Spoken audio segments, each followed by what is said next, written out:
Olá, meus irmãos, bem-vindos ao canal Mistério Palavra do Senhor.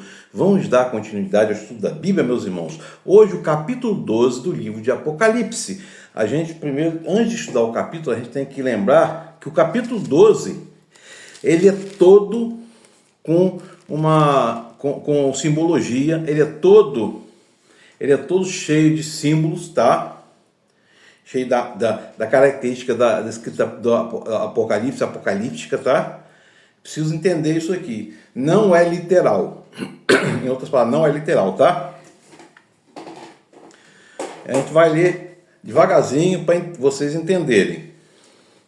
Apareceu no céu um sinal extraordinário. Uma mulher vestida do sol, com a lua debaixo dos seus pés, uma coroa de 12 estrelas sobre a cabeça. Ela estava grávida e gritava de dor, pois estava para dar à luz. Primeira coisa, meu irmão, minha irmã, sinal no céu é um sinal de espetáculo ou de um acontecimento extraordinário, né?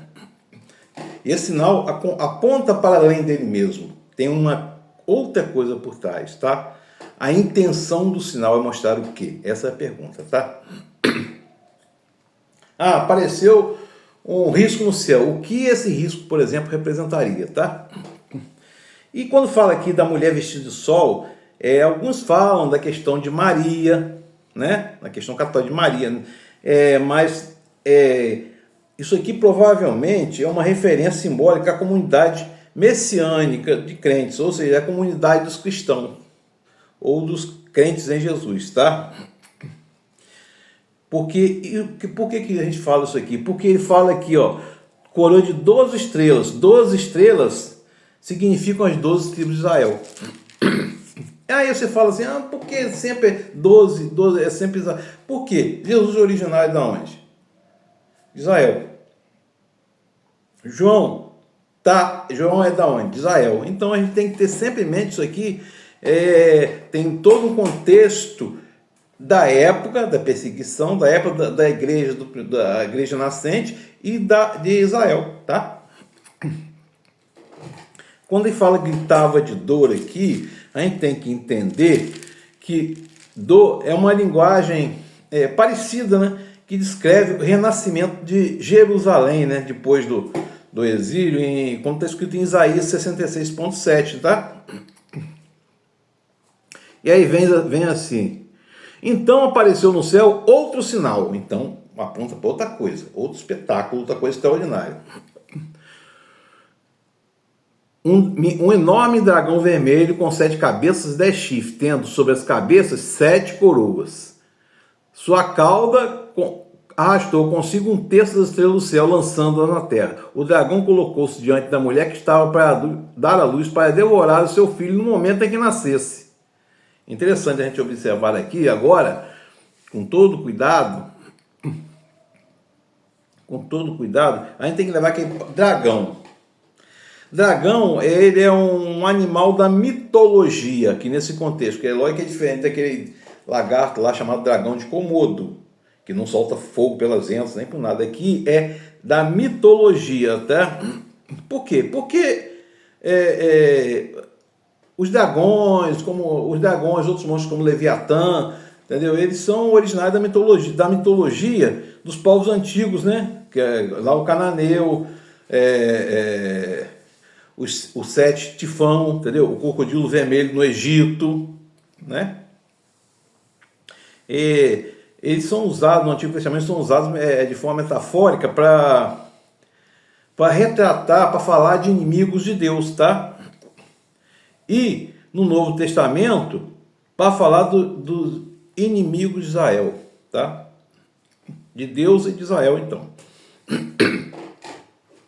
Agora, 7 cabeças simboliza o quê? Simboliza sabedoria universal. 10 chifres simboliza poder, grande poder. Então você já sabe que chifre é sinal de poder, tá? E aí vem. Ela deu à luz um filho, um homem que governará todas as nações com cetro de ferro. Seu filho foi arrebatado para junto de Deus e de seu trono. a mulher fugiu para o deserto, para um lugar que havia sido preparado por Deus para que ali sustentassem durante 1266 dias. E aí, meu irmão, minha irmã? Aqui, filho do homem, com certeza está falando de Jesus, do Messias, né?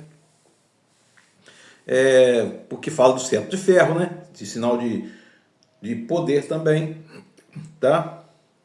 E foi arrebatado para junto de Deus, a ascensão de Jesus. Está falando da ascensão de Jesus. Jesus foi à cruz, morreu, foi sepultado, ressuscitou e ascendeu aos céus. Então está falando, foi arrebatado no sentido de arrebatamento, para usar uma linguagem aqui, ele ascendeu aos céus, tá? E aqui, quando ele fala deserto, não é um deserto de areia, mas um lugar de refúgio espiritual, né? 1270 dias aqui, esse 1270 dias é um período de proteção espiritual que corresponde à duração da perseguição. Ou seja, vai ter uma perseguição que vai durar 1260 dias. As pessoas vão ter uma proteção espiritual, ou seja, é um local de... O deserto está falando aqui, é um local de refúgio espiritual, tá? E aí vai falar, a mulher fugiu para o deserto, 1260 dias, tá? Houve então uma guerra nos céus. Miguel quer dizer mensageiro de Deus, né? Final, né? Mensageiro de Deus. E seus anjos lutaram contra o dragão e seus anjos revidaram, mas estes não foram suficientemente fortes, e assim perderam o seu lugar nos céus. O grande dragão foi lançado fora, e a antiga serpente chamada Diabo ou Satanás, que engana o mundo todo com ele. E ele e os seus anjos foram lançados à terra. Então ouvi uma forte voz dos céus que dizia: agora veio a salvação, o poder e o reino do nosso Deus, e a autoridade do seu Cristo. Pois foi lançado fora o acusador de nossos irmãos, que acusa diante do nosso Deus dia e noite. Eles o venceram pelo sangue do Cordeiro e pela palavra do testemunho que deram diante da morte. Não amaram a própria vida, portanto, celebrem os céus e que os que nele habitam. Mas ai da terra e do mar, pois o diabo desceu até vocês, está cheio de fúria, pois sabe que pouco tempo que lhe resta. Quando o dragão foi lançado à terra, começou a perseguir a mulher que dera à luz o menino. Foram dadas à mulher 2 asas da grande águia para que ela pudesse voar para o lugar que ali havia se prometido no deserto. Tá? Então, a gente vai analisar aqui Miguel derrotando Satanás, né, na guerra celestial, no mundo espiritual. Tá? É o que está dizendo aqui. E aí, vocês vão analisar também no outro contexto aqui, que o tempo todo aqui está contando aqueles 260 dias lá de proteção deserto espiritual, de proteção espiritual, tá?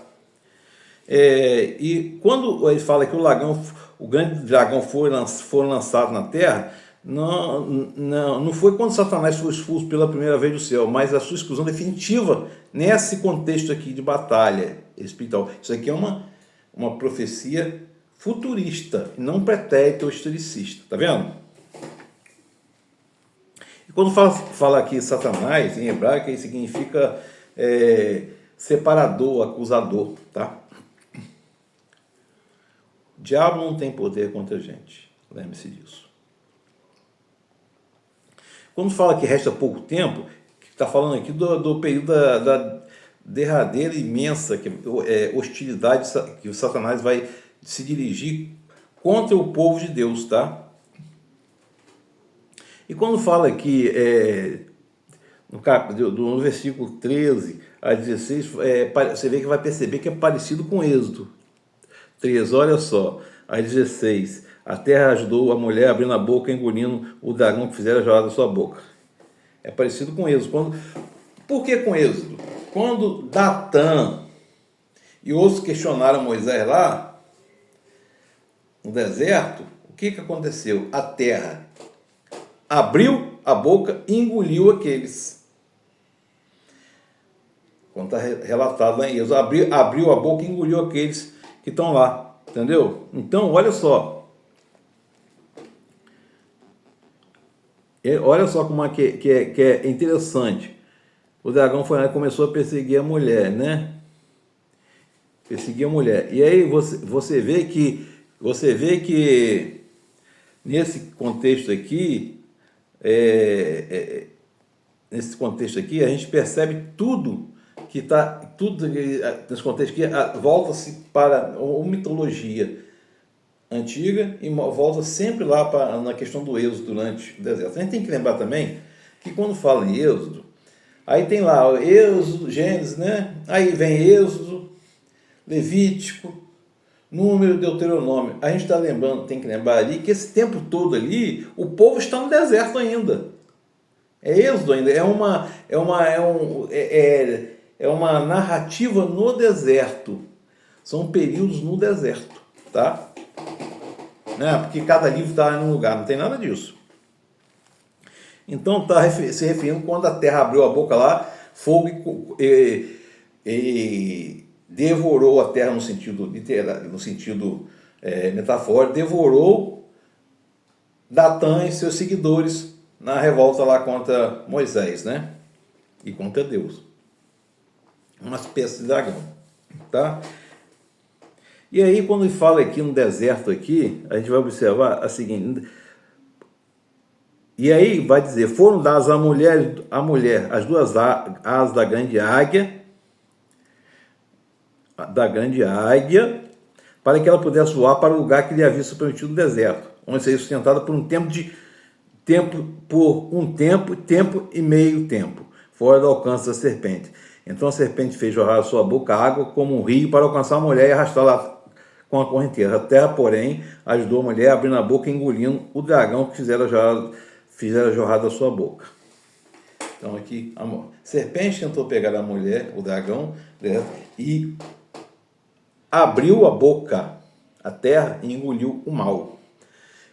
Sentido simbólico também, engoliu o mal, porque quando eu levo meus olhos para o monte, olhando para o alto, falo de Deus. Quando abre a boca e vai para a terra, é profundeza, é lugar de inferno e demônios, tá?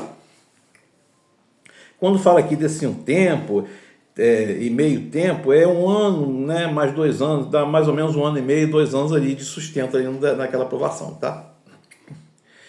E quando fala lá no último versículo, no penúltimo versículo, o dragão irou-se contra a mulher e saiu para guerrear contra o restante da sua descendência, os que obedecem os mandamentos de Deus e se mantêm fiéis ao testemunho de Jesus. Então o dragão pôs-se em pé na areia do mar. Então, quando está falando isso aqui, na verdade, está falando aqui do restante da descendência, ou seja, os descendentes messiânicos se mantiveram firmes. Irmão, até hoje a gente... o pessoal fala que não tem... Os crentes aqui em geral, né, em contraste com Cristo, Filho do Homem, né? O testemunho de Jesus, né? A gente tem que lembrar que a gente é salvo, mas a gente é salvo para levar o Evangelho e também para dar testemunho. Preciso ter em mente isso sempre. Dizer que aqui em Campos ou no Brasil não tem perseguição. Não tem de forma velada. Quantas vezes você foi chamado de chato, que leva o Evangelho ou fala, só fala da Bíblia, do Evangelho, só fala isso. Ou quando vezes você foi proibido de alguma coisa com relação à pregação do Evangelho, né? Então, meus irmãos, é preciso entender todo esse contexto aqui. Isso aqui não é literal. Isso é um contexto simbólico, apontando para o passado e apontando para o futuro. Então, meu irmão e minha irmã, isso aqui é uma bem-aventurança. Você vai saber que todo mal vai ser derrotado. Todo mal vai ser derrotado e nós estaremos sempre com o Senhor na eternidade, meu irmão e minha irmã. A gente vai retornar de novo ao Gênesis na pureza e na impecabilidade. Que o Espírito Santo de Deus esteja sobre nós. Amém.